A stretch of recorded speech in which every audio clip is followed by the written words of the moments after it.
I'm going to go ahead and introduce you all to Nedra. She is a Reiki master and national certified small animal and equine practitioner, and she's going to be demonstrating some useful points to help keep your pets content, balanced, and happy. So with that being said, without further ado, Miss Nedra.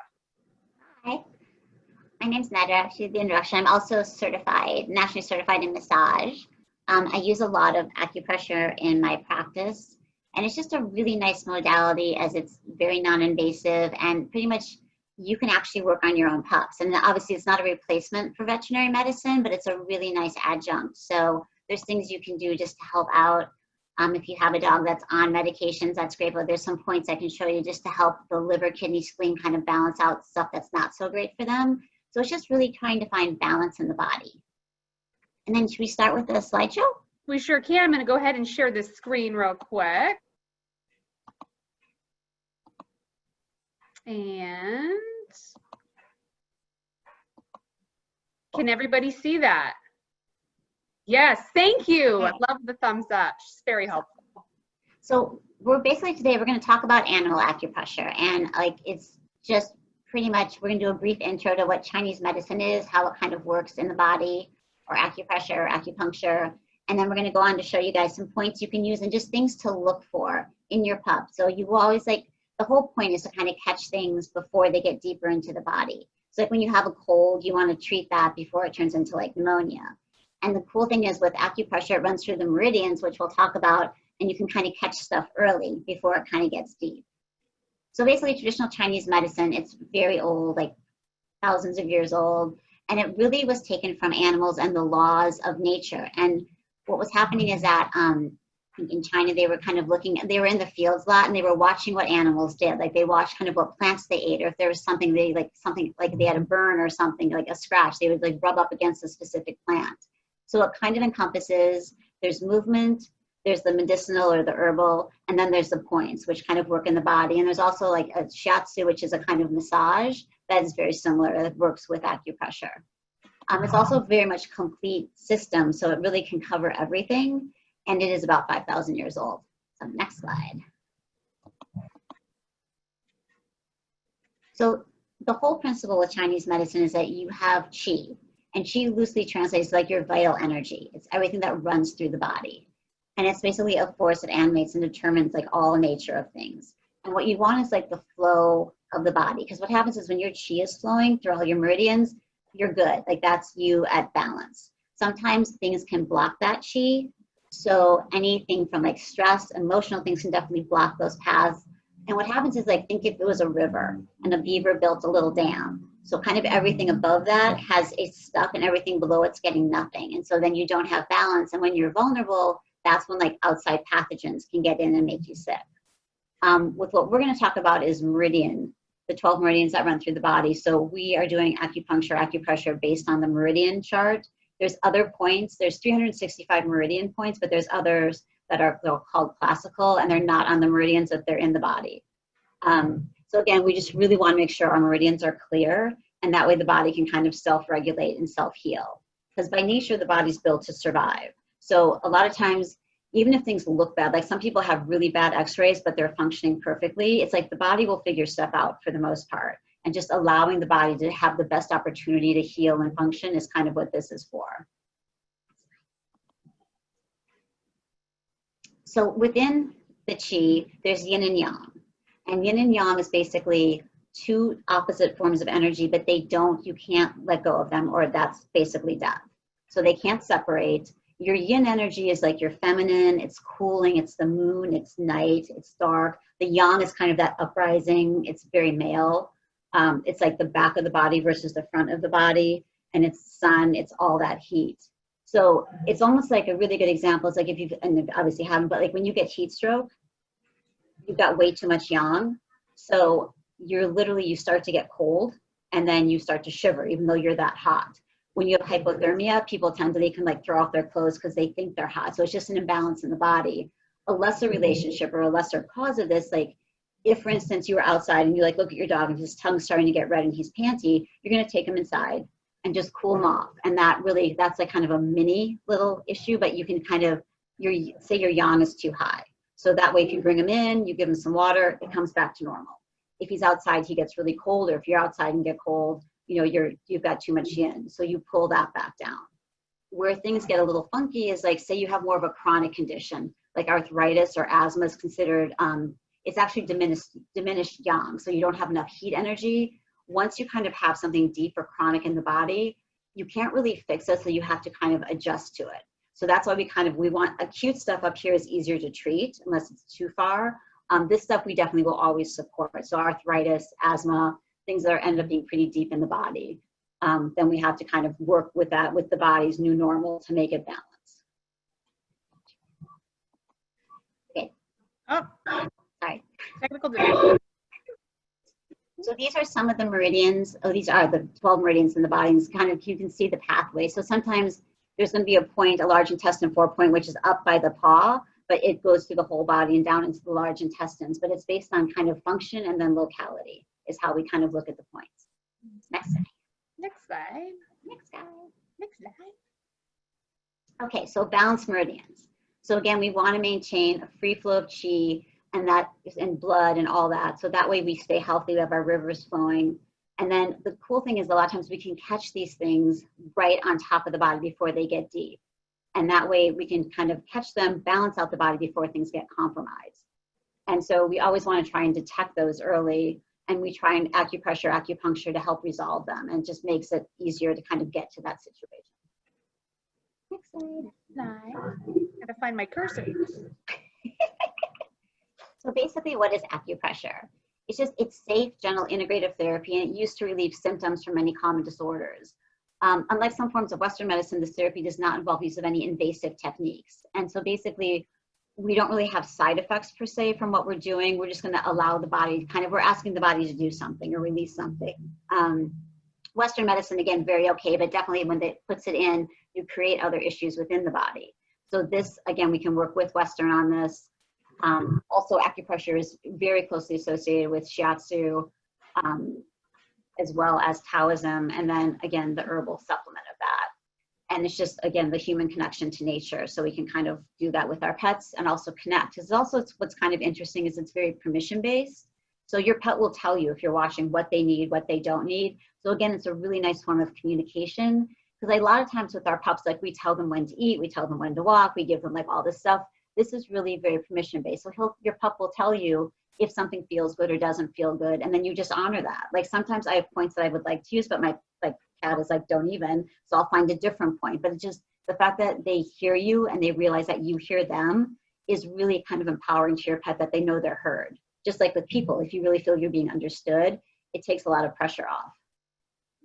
Next slide. So again, we like acupressure. It's gentle, non-invasive. It doesn't cause stress, discomfort, or pain. And animals really will respond kind of intuitively to acupressure. And it really has, all the points have an emotional component too. So we're going to work on the emotional, behavioral, and physical, and everything else. So it's just kind of really all encompassing for your pet. So acupressure is great for animals suffering from like acute conditions and who are rehabilitating from surgery or injury. There's really good points to kind of activate blood flow, reduce inflammation, work with that. Senior guys do really well with acupressure. There's a lot we can work on with arthritis, metabolic conditions. And a lot of times our guys kind of can get like sundowners, and there's some nice brain points just to help with cognition and keep them nice and calm. Athletes, like really healthy animals, this is great for, like if you're an athlete, like you get a massage after you performed, we can do points and really kind of, again, get that synovial fluid moving and that blood flow and just get everybody together and just really help them like stay strong. So this is kind of, we use this a lot with our athletic dogs just to keep them going and keep them strong. For animals like non-emergency acute conditions, this works really well as far as just getting like bad issues right out of the way. And you can use certain points on the way to the vet if something's bad, like snake bites, for instance. You're going to the vet, obviously, but there's good liver points you can use to help the body kind of get that tox moving before you get there. Other nice things to complement Western: homeopathy, flower essence, essential oils are all other like nice forms of just add-on healings that really help your pet. Behavioral issues, acupressure tends to do really well, as does massage, as far as calming. Fear-based and aggression or anxiety, acupressure can be really helpful for. And a lot of times you're going to kind of keep doing this because it, you know, it's cumulative in the body. So if you have a dog that might be not great on a leash, there's points you can do before you go. There's some you can do when you get back just to kind of release what happens. So it's just all about kind of working with the being of the animal. And then behavior modification and just like attention for like training and things, you can use this as well. Next slide. We're back to our meridians. Okay, next slide. What's going on here? Here we go. Okay, so we're going to go through the 12 basic meridians, and we're going to kind of look at what balance looks like, what kind of imbalance looks like, and we're going to go over some points so you can kind of see where these points are. And at the end, if you guys have questions on that, you can kind of show me if you've got your pets with you. If you don't, if you have them, go get them so we can kind of start just showing you where it is. Because we'll have pictures, but it's just nice to actually kind of 3D work on the real animal. So the lung meridian, you kind of see if I can, I'm going to move him for a second. You know, you can stay. Come here. I'm going to try and get him down here. Okay. There we go. Rah. Let's see, can we see him? No. And Nedra, we have a question. Somebody's asking if these techniques that you're showing us work with cats as well. Yes, they work with pretty much anybody. Cats, it's kind of like working with a smaller dog because like their spaces where the points are just tend to be smaller because they're smaller, but they absolutely work with cats as long as your cat is willing to play. So again, permission based. Some cats really like this. Some cats will tell you right away, don't even. But I work on a lot of cats, so I think it works pretty well. All right, so our first point, actually, can you go back to the slide really quick? Sorry. Let me go back. No. Here we go, girl. There you go. Okay. Everybody can see that, right? Except for me. Oh, maybe you can't. Dang it. I'm going back. Oh, no. Hold on. Hold on. Okay. If not, I'll just wing it. That's okay. Okay. All right, so you got it? Hold on. I'm getting lost. Getting lost. Don't get lost. Don't get lost. Okay, I think it was. Sorry, everyone. I'm new to doing the PowerPoints or the power presentations. So it can be a little tricky at times. Let me go back here. Let me go to screen share and boom. Okay, now we got it. Now we're on. We are on. Okay, so lung, large intestine. Basically what you're looking for balance is there wouldn't be like a lot of nasal discharge or coughing. The skin is normal, so it's not oily or dry, and you just kind of check that. The emotion for lung is actually grief. So a lot of times, like if say, you know, one of their humans died, or maybe one of their little pet friends dies, you're normally going to grieve. That's normal. But if it goes on too long, you really start to have issues, because what happens actually when you grieve is your areolas on the end of your lungs, you don't get a full breath. And if you don't get a full breath, then you're not kind of getting that full, it affects your lymphatic system, it affects your overall healing because you don't get that exhale fully. And so then your lymphatic system can't come up because the exhale is what kind of drives your lymph system up, like because it's fluid and goes the opposite way. So it just kind of creates, you can get really sick if you've been grieving too long. So we want to kind of, you want to grieve for like, you know, however long, but I think if it goes on too long, that's when we'll start doing things. The large intestine is it's your immune system, and then just having like normal bowels, like not diarrhea, not constipation. Lung and large intestine, the meridians have sisters. So lung and large intestine are sister meridian. Lung is the yin one, and large intestine is more the yang one. And if you can kind of see how they flow, you can do this. Where's your face? I'm going to try and do this. Okay. Can you see his little face? Okay. Perfect. Okay. So lung and large intestine actually starts way down at the bottom of the paw. It runs up, crosses over, and ends up right under the nose. Sorry. So that just kind of shows you the location of it. So a point for large intestine is large intestine 4, which is on the dew claw. What font do I have here? So if your pup has dew claws, he does not, then the 2 points are right there on that dew claw. If your pup doesn't have dew claws, it's hard to see. I'm over here. If they don't have dew claws, then where the dew claw was, you just kind of rub that. This is a really good point for immunity. And because of how that runs, it's great for wrist, elbow, or shoulder pain. We use that a lot. It also has a really good calming effect on your pup. So we use this for pain also because it runs over the jaw to the nose. If your dog's going to have a dental procedure, large intestine 4 is a really nice point for that. And even like neck pain and things like that. So it's kind of a really, it's a point we use a lot in our thing. Wait, I did find your dew claw. No, I did not find your dew claw. Yeah, so it's there. And then I think the next slide is large intestine 11, which is right kind of on the outside crease of that elbow. This is a really good point. It pulls heat out of the blood. So we use this a lot like for skin, for hot spots.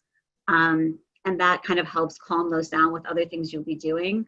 But it really kind of pulls that heat out. So some dogs run really hot and they kind of get hot spots and they're just kind of like agitated all the time. This is a really nice one for that. I have to cough, sorry. So that's a good point. Okay, next slide. Next slide.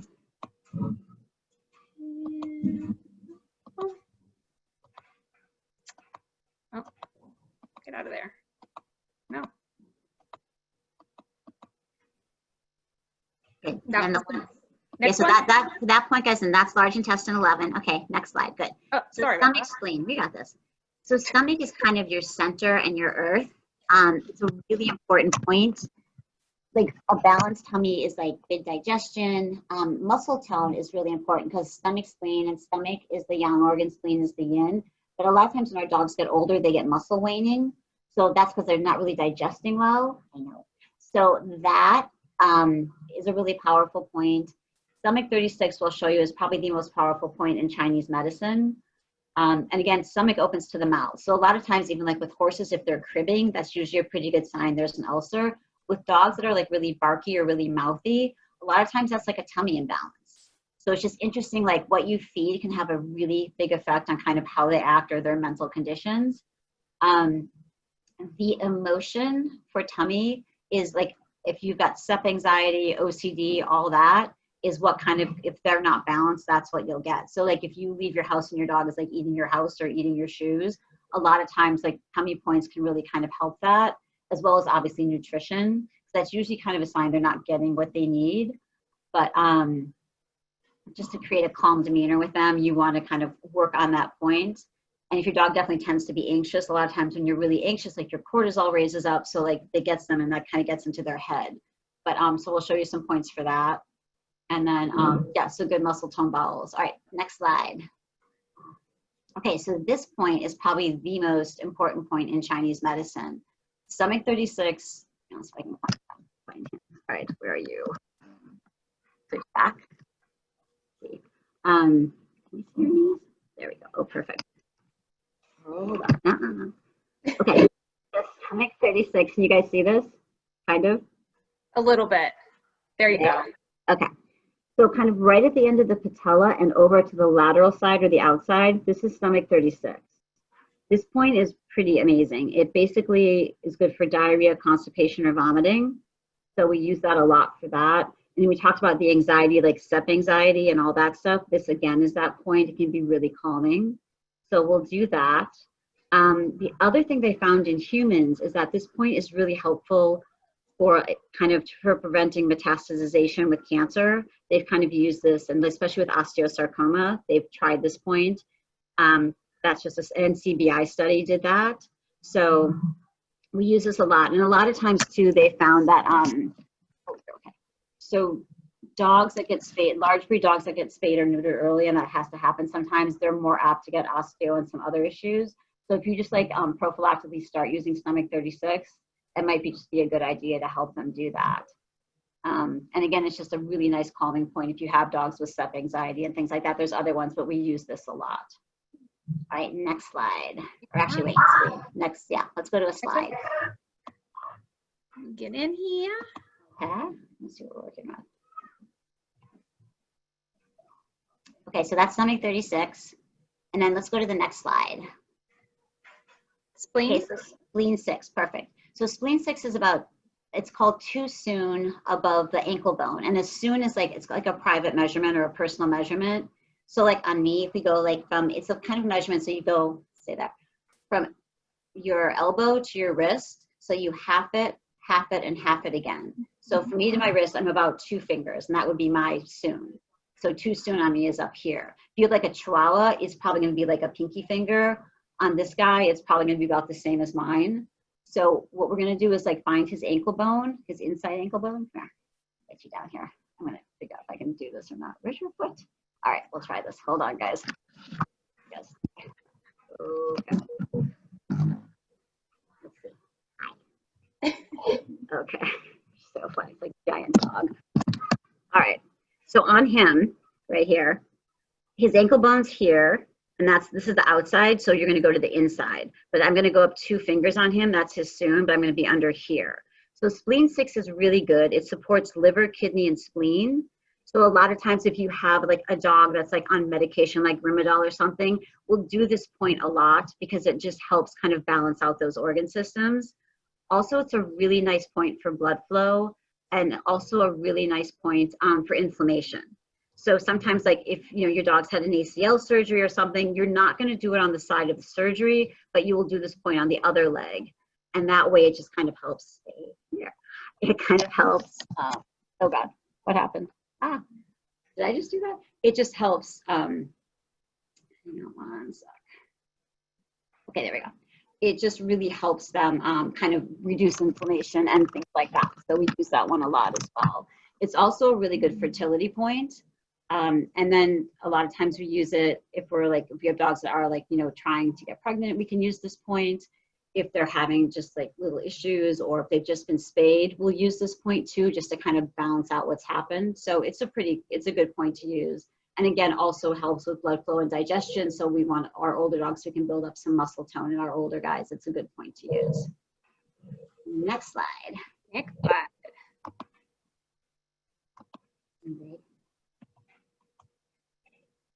Okay, next that was spleen 6. Who's after him? It like takes a while for it to like register. No worries. Yeah, it's so silly. Okay, hold on. Where's my cursor? There we go. Yay. Okay, so heart, small intestine. The heart is really kind of the emperor of the body. And obviously, if something goes wrong with the heart, that's kind of a big issue. So what you're looking for in the balanced pup is like good Shen, which is kind of your balance, your attitude, how you are. Normal heat throughout the body. A lot of times if like, there are heart issues, you'll definitely have like kind of inflammation like in the legs. They get puffy because the heart isn't like beating hard enough to get like circulation all the way down. You want like solid cardio. You don't want like a ton of panting. That's not a good balance thing. The emotion for heart is joy, which is great. Too much joy though turns into mania. So a lot of times, like say you have a dog that's like is just ball, like all he wants to do is chase the ball, but like it's not like to the point of like excess where like he's just exhausted and can't like stop himself. That's like too much mania in the head. So we want to do stuff to kind of balance out the heart to pull that energy down. And heart also opens to the tongue. So a lot of times if your dog's getting really hot, like the tongue gets ridiculously red, that's a really good sign to know that you need to get them inside. Also with the tongue, when you get like pale gums or pale tongue, that's usually an indication that you've got a big problem. And that's definitely a vet issue. The small intestine is heart's sister. And that kind of has a lot to do with judgment. So like knowing right from wrong. So sometimes like, we've got dogs that just like, they're doing silly things, but they just don't know better. You're so funny. And then the other thing you're looking for is just overall movement. Like good, like you look at gait for this a little bit. And then you also want to kind of watch their jaw for small intestine because like it comes up and runs all the way kind of right under the ear is where that one runs from way down here all the way up. And the heart runs from like way down all the way into the inside of like kind of by the chest right in here. So those are just points we look for. You're kind of looking for gait with that one. And then a lot of times if our jaws are getting really tight, that's something you want to kind of look at heart, small intestine because it kind of sits in that area. So that's also another indicator. So we just want to balance that out. It's usually nothing that serious. It's just a question of kind of where the points are running again. All right, next screen. Okay, so I can do this. Okay, so heart 7, pericardium 7, if we can see that, maybe. These are really nice points. This is an amazing calming point. And I'm using a different meridian because it's like a grab, but heart 7 is on the outside where my thumb is. Pericardium 7 is on the inside. But a lot of times I will do this at night. It's just really calming and just allows the pup to relax. You can do this during the day. Like sometimes there's points we'll use like at the dog park if they're kind of getting hyper, but this kind of makes them vulnerable. So usually nighttime, It just kind of calms everything down and just kind of creates a nice environment, like just to go to sleep with or just to relax with. So that also, it's a really nice point for trust issues. So if you have kind of a rescue pup who's kind of a little, they want to trust, but they just can't quite make it there, this is also a nice point to encourage that. Because a lot of times our pups, you know, they'll trust, but then they kind of be like, wait a second, like they kind of second guess themselves. So this kind of helps secure kind of that trust that they have for you with that. Okay, next slide. I don't know what I have.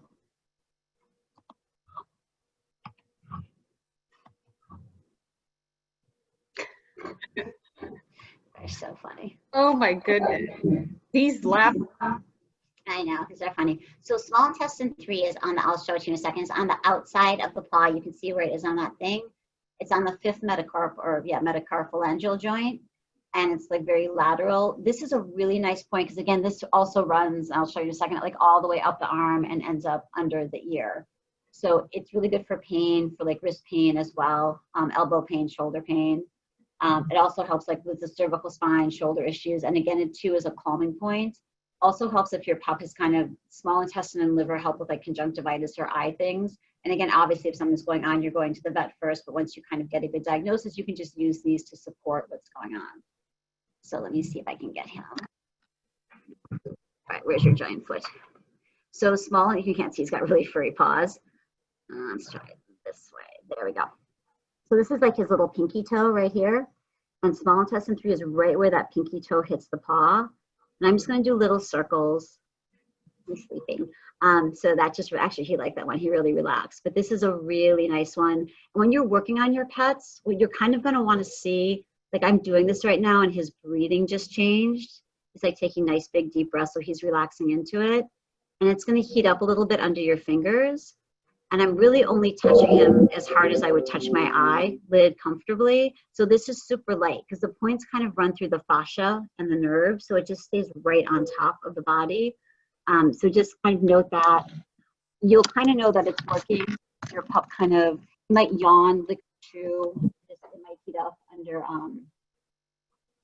like under their little heads.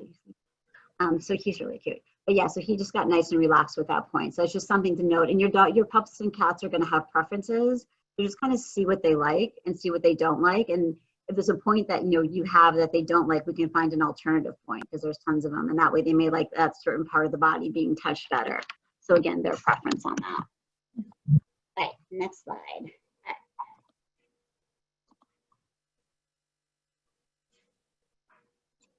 Okay, so bladder, kidney, meridian.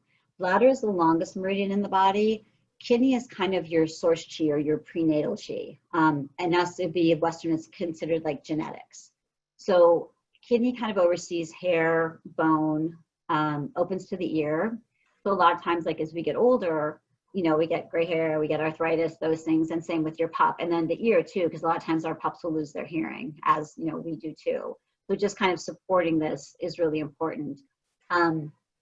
Your kidney chi kind of, you get like a big ball in Chinese medicine. You get this big ball of like, your kidney chi. And so, which is great. And what kind of affects your kidney chi is kind of your mental well-being, your nutrition, and your overall circumstances. So for instance, if say you have a stray or a rescue pup that was like born outside and it was super stressful, that kind of eats into his kidney chi. So it can create like fear-based issues. It can create like overall health issues. So you always just want to kind of support that and just kind of, work with what they have. Another kind of interesting example is like, if you've ever pulled like an all-nighter and like you're getting really tired and all of a sudden like you get that second wind, that's kind of you eating into your source chi. So you don't want to do that a ton and you want to obviously take care of yourself. But then those times, it's just, we do that, which life happens. But so just having like, things around you to support that as far as like, what you're eating, like what your emotional state is, same with your pup. It just helps kind of, keep that chi in one place till it kind of goes. And the other thing with kidney is the emotion for kidney is fear. And that's kind of interesting, especially like when you work like in rescue with other dogs, they'll have like these like crazy fear issues that you like don't know what they are because you weren't around. And even if you have like a litter of pups or you like known them since they were little, they did an interesting study. I think it was at MIT. It wasn't a great study, but they took rat pups. And every time they smelled the chrysanthemum, they would shock them. And so bad. But then when those pups had like little mini pups, they had their kids. So it's like for your mom and like child, every time the child smelled chrysanthemum, the pup, they would run away. And when those pups had pups, when they smelled chrysanthemum, they would run away. So something that happens, like it may be 2 generations off, that created a fear-based issue, actually gets handed down in DNA. And it's more for efficiencies, because if you think about it, like back in the day, like, you know, you're a cave person, there's a tiger, somebody learns, instead of having to explain like, hey, that's a tiger, it's going to eat you, like you smell it, you know, you go. So it was more of a survival purposes, and dogs and cats, dogs more so definitely have this. So a lot of times if you have a fear-based issue and say like, you know, I've got owners, they just got a pup and they knew who the mom was, they knew this whole thing, they're like, what did I do? And it's like, you didn't do anything. I go, this may have just been handed down. So a lot of times just note that, because I had one of my friends who's a really good trainer, all positive, she got a puppy and the puppy like was fine, but the puppy had these crazy fear issues. They tracked it back. Her mother's mother was out in the field as a puppy, got picked up by a hawk and then it got dropped. But from that, like he had crazy, like he was just really afraid of birds or things overhead were just always like triggering him. And she couldn't figure out like what she did. And then we researched it back and it's like, that was most likely what happened. So with our guys, you know, the fact that they're rescues, again, we don't always know what happened to them. So this will show you some really good points that really help with that. The bladder meridian actually starts at the inner canthus of the eye and just goes all the way down to the pinky toe. So this is our longest meridian. And on our back, so there's a bunch of points that are called association points, and it really allows us, each organ system shows up on the back. So I've got lung, pericardium, heart. I go down a little bit, lung, pericardium, heart. Then I've got spleen, stomach, super steak, triple heater, kidney, large intestine, small intestine, and bladder. So I can kind of check these points. These are called the association points. So they kind of tell us what's going on in the body. Like if something, like I'm kind of looking, I'll do like a sweep, and it's like if everything feels the same temperature, that's great. If something's kind of warm, then it gets cold, that tells me there's kind of a block right here, and I can kind of go further down. So, and also you kind of check to see, it kind of all feels smooth. I'm on about too soon on either side of the spine, but if something feels like normal, that all of a sudden something's raised, that tells me there may be too much of something going on or an acute thing. If it's depleted, then I know that it's lacking something. So then I can check those alarm points down on the tummy. So I just check and see what's going on. But the bladder is really good, an indication. We use this meridian a lot just to see, just kind of do almost like a little diagnostic on your pup. So just something to note. And then, yeah, we go back to our slide again, sorry. So good at this. Okay, so then normal bladder, that's continence, good movement and flow, hydration of the lungs, and normal fluid distribution. So it's just kind of keeping the body balanced. And again, because it's such a nice long meridian, this is actually a pretty important one. So we'll go to our next point. Our next slide, I guess. Oh, come on, there we go. All right, so kidney 3, bladder 60. This is actually a really important point. As we talked about, kidneys kidney 3 is a source point. So it just regulates kidneys kind of, and that helps oversee like bone, hearing. Fur is the other one. So kidney, as we said, is hair. So a lot of times, if you're looking at his coat, like his coat is really, it's not dry, it's not oily. He's got a nice thick coat. So that tells me that he's got a pretty decently balanced kidney, be it energetically or otherwise, especially for his age, because he's, I think, about 10. So quality of hair, sometimes if you notice like your dog is kind of losing hair, that could be thyroid, but a lot of times we'll kind of look at kidney as well to see what's going on, patches and things like that. So we want to kind of support kidney chi. If the quality of hair isn't quite as like thick as it used to be, there's some things we'll look at, and mostly on the kidney meridian, and then Western wise we'll look at thyroid or triple heater. So a really nice point that we use a lot for our older pups. Hold on, down here. I have a foot. Oh, I have a foot. So kidney 3, bladder 60. Kidney 3 is on the inside where my finger is. Bladder 60 is on the outside, and that's a grab. This is a great point for arthritis. The kidney oversees bone, as we talked about. Bladder 60 is considered an aspirin point, so really nice for pain in the body. So we use this a lot for our older pups or our athletic pups just to get that flow going. So that's really nice.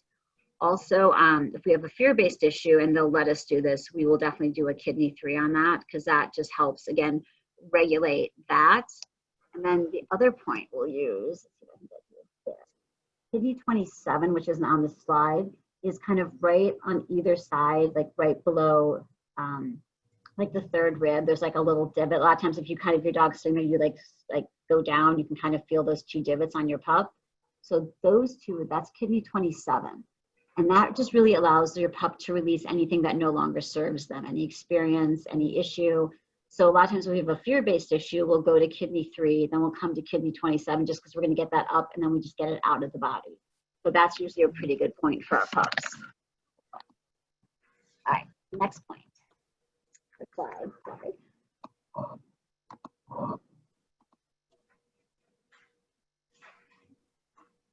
Okay, so our next meridian is pericardium and triple heater. And that kind of runs, that kind of also on the front of the body. Triple heater kind of runs through the middle, over, and ends up basically directly under the ear. And pericardium kind of starts up here and just runs all the way down on the inside and ends up at actually it ends up, where does it end up? Kind of at the second, and that's like the second toe from the outside, it ends up right there. So for pericardium actually protects the heart. So it's a really good heart health point. It's an emotional stable point. It's really good for like trust. And it just, solid heat patterns, it also opens to the tongue. So kind of the pericardium in like our world, definitely it's like basically a casing around the heart. So it's designed to protect the heart or protect the emperor. And that just kind of, it mimics the heart, also supports the heart. So that's pretty important. Again, too, it opens to the tongue. Same thing, as your tongue starts to change color, you want to kind of take a look at that. Triple heater is its sister, and it's a really interesting one. There isn't really a triple heater in Western medicine, but it deals with the 3 jiaos of the body, so upper, middle, lower jiao. So it's a really nice point to balance things out and kind of to connect your pup. So if that, like if you have a dog that kind of sometimes like just seems like it's not like in his body, like he can't find his feet or stuff, we'll use some triple heater points just so the body starts communicating all the way down. Also deals with temperature. So if you've got a dog that's really hot, or sometimes when you kind of go through a cycle, there's a really couple good points for that. And then kind of the emotion behind this, there's trust. And then triple heater, sometimes if you have a depressed pup, we'll look at some points just to help kind of liven that up a little bit. Okay, next slide. Okay. So this is a really nice point. So triple heater 5 and pericardium 6. You can see where they're on the slide. I'll show you on him in a second. We use these points a lot for environmental stresses. So if you're moving, if you're bringing in a new pup, if something's going to change in their environment, we'll do this point like usually a week prior if we can, just to kind of get them ready and like acclimated to what's going to happen. So again, a really good trust point, again, for moving, anything like that, anything the time the environment's going to change. This is a really nice one to use if you have noticed. Let me see if I can get him. A big pause. Okay. Where is your oh, there we go. Hold on. What we got here? Okay, so we know the heart point was right here. So the pericardium 6, triple heater 5 is right. Let me see it this way. Triple heater 5 is right here where my finger is, and then pericardium is right under that. So you kind of do a little grab, and we work those together.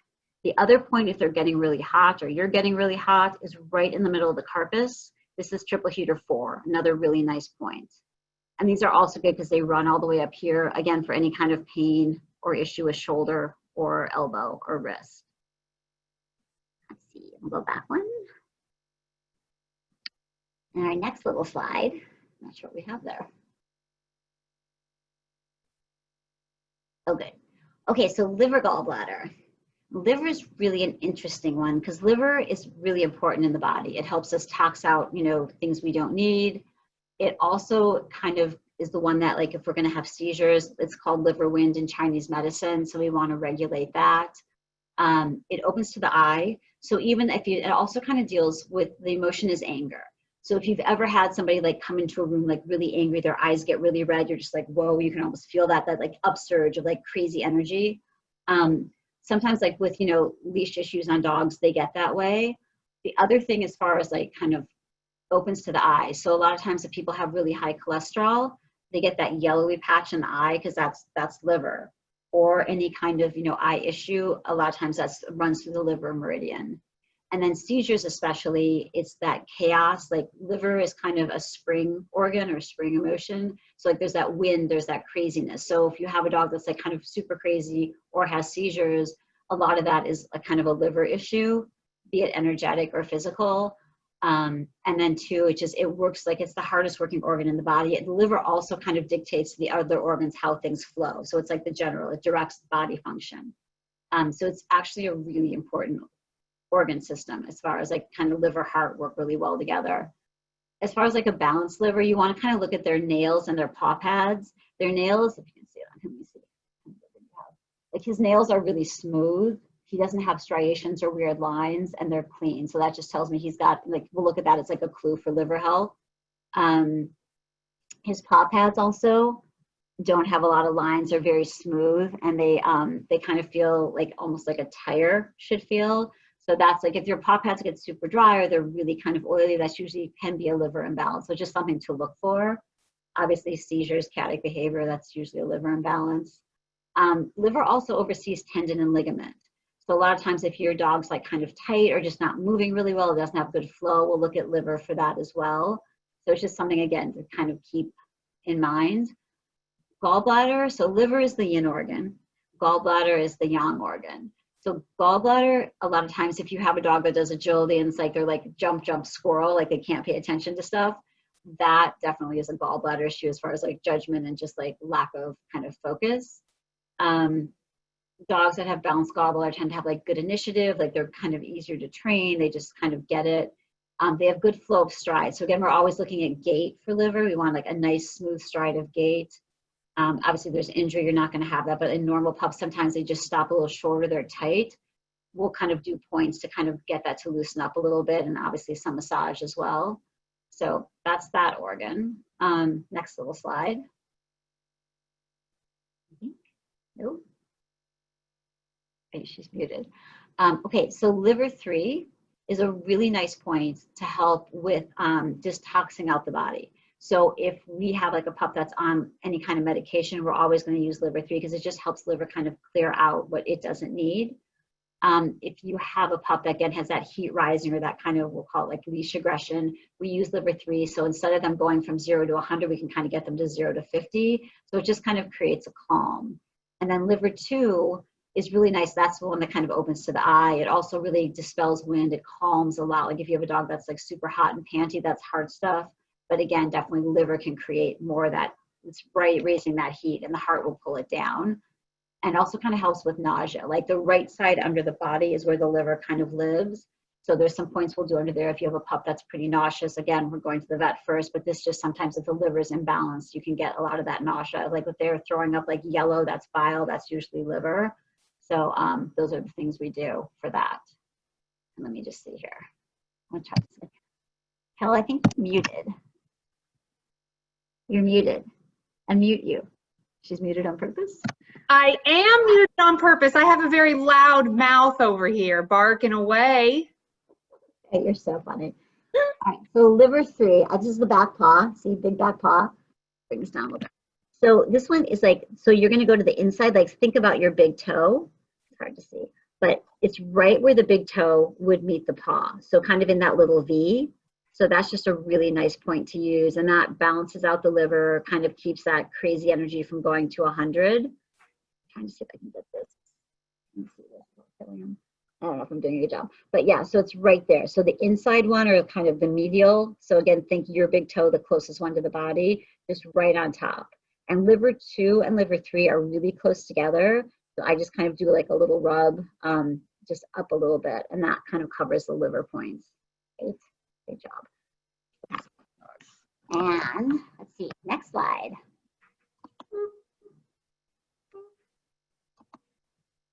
Okay, and then gallbladder, oh, go back one. Oh, go back. So gallbladder 34, and I'm going to show you another one after this. Gallbladder 34 kind of oversees tendon ligament and is a really nice point for any kind of, if there's like an injury or a surgery or just overall tendon. We use this a lot.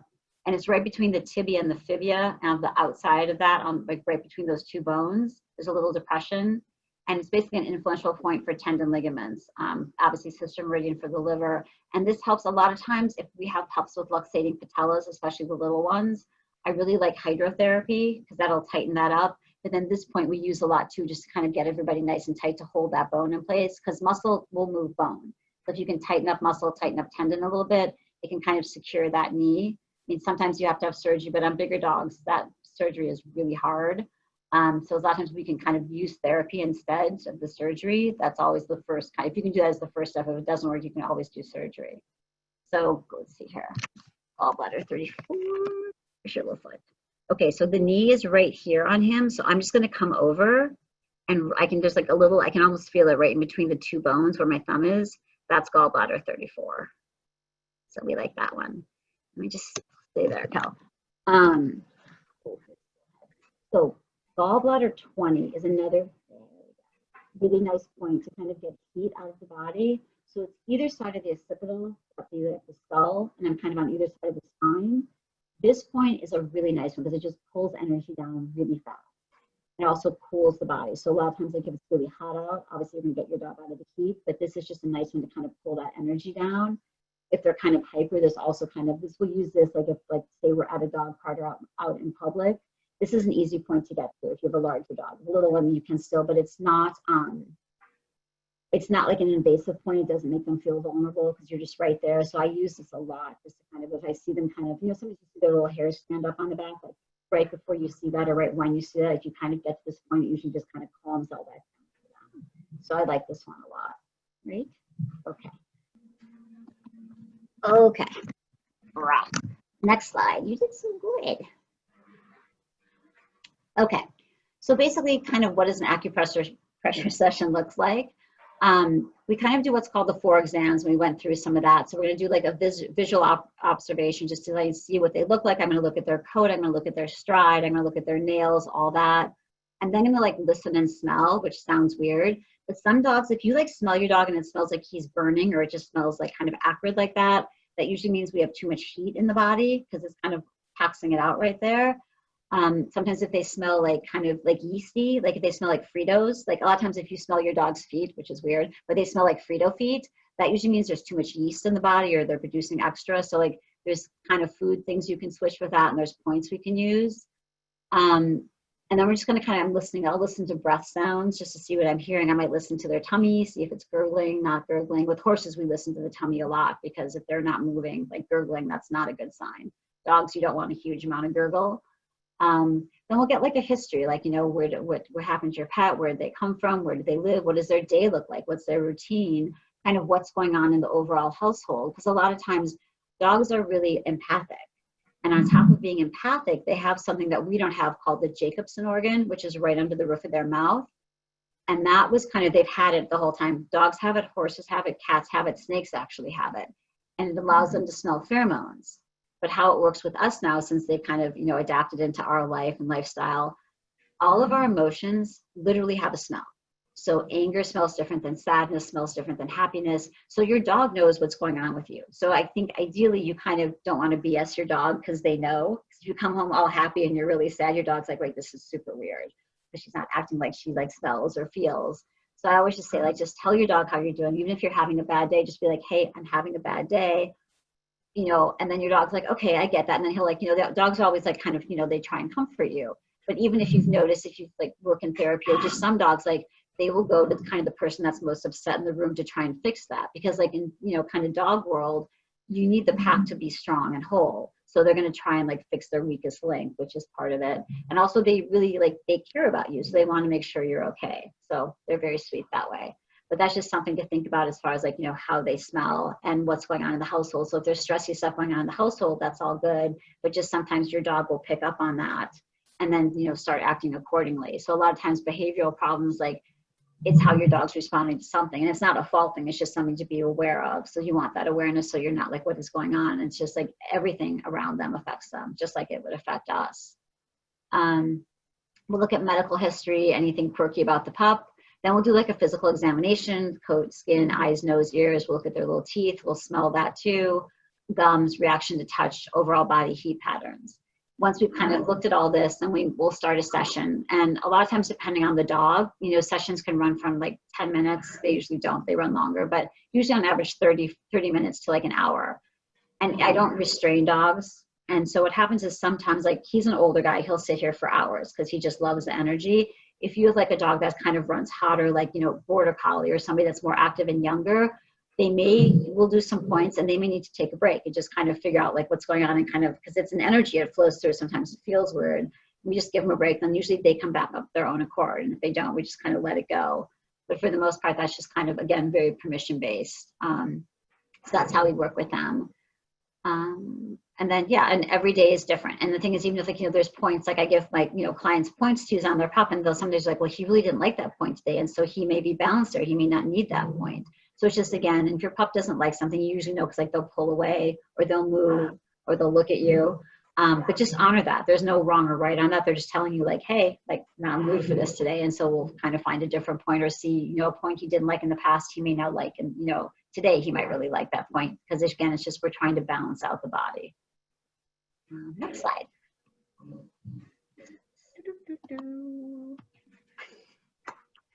If you're interested in acupressure, there's two places actually. This is animalacupressure.com is one, and Northwest School of Animal Massage also has a full acupressure program. So it's just something fun, you mean, just to have for your pup. It's just, again, it's just to have more tools in your toolbox, so you can just help them with different things. And again, in conjunction with your vet and all that. It's just, you want to kind of have, you know, you can have like 12 crayons to color with, and you can have 48. And usually it's better to have 48 because you have more options.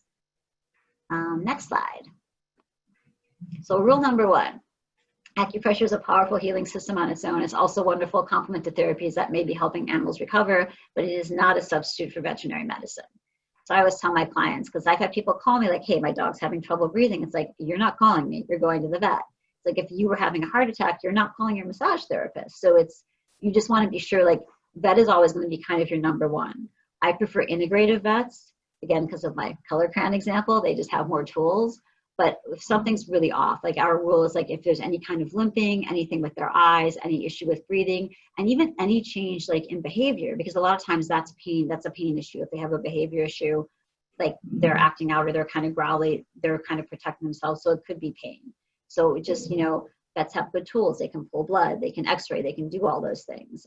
Once you get a diagnosis, obviously we can come back and kind of work with that diagnosis to kind of balance it out and just help your pup. So that's my little role. That's it. I think that was it. Yeah. So any questions or points or stuff we can talk about. So feel free to take yourself off mute if you'd like, if you have any questions for Nedra about the session today. And Nedra, several people asked if I could send a PowerPoint over to them after. Is that okay? Oh yeah, that's totally fine. Perfect. Perfect, perfect. And then you guys also, I think, have 3 handouts with points on them as well. And one kind of deals with emotional, one deals, we call our after workout points that are also our senior points. And then the other one is kind of for immune. So there's just a couple of points on there you can use to kind of work with what's going on with your pup. So yeah, anybody have any questions that they feel comfortable asking or asking in the chat box, feel free to do that now. Thank you, Nedra. That was very interesting. Wow. Thanks. And I like too what you said.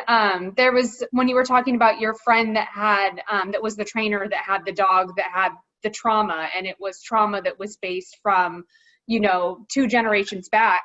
Humans are the same way. You know, it's so interesting how, you know, generational trauma, it doesn't just occur, it happens with all animals. So I thought that that was really interesting. No, thank you. Yeah, I thought that was interesting. Yeah. Well, anybody, any questions? Well, I will feel free, if anybody has any questions. Vicky said it was so informative. Thank you, Nedra. Oh, she enjoyed it. Great. The original email that we sent out to you all has Nedra's email on there. And what is your email again? It's info? Oh, info@reikiforallcreatures.com. Perfect. So that's her email. And of course, you can go back to the welcome email that we sent you the other day. Yes, Melissa, I will send you the handout as well, along with the presentation. And thank you, everybody. Yeah, so if you have any questions, feel free to reach out to me or to Nedra in general. I'll send out the PowerPoints, and you all did already get the attachments for the other handouts that she sent out. Well, thank you, Nedra. Thank you. That was fun. Thank you, All guys. the way over there from where you're at. And thank you, everybody, for making it today. Have a safe and lovely weekend. And stay tuned for the next Pet Talk coming up on Monday, August 10th from 6 to 7:30 about dog park etiquette. So I'm going to watch that one. I like that. Yes. Thank you. Thank you, Nedra. We appreciate you. And see you when you get home. Yes, for sure. Bye.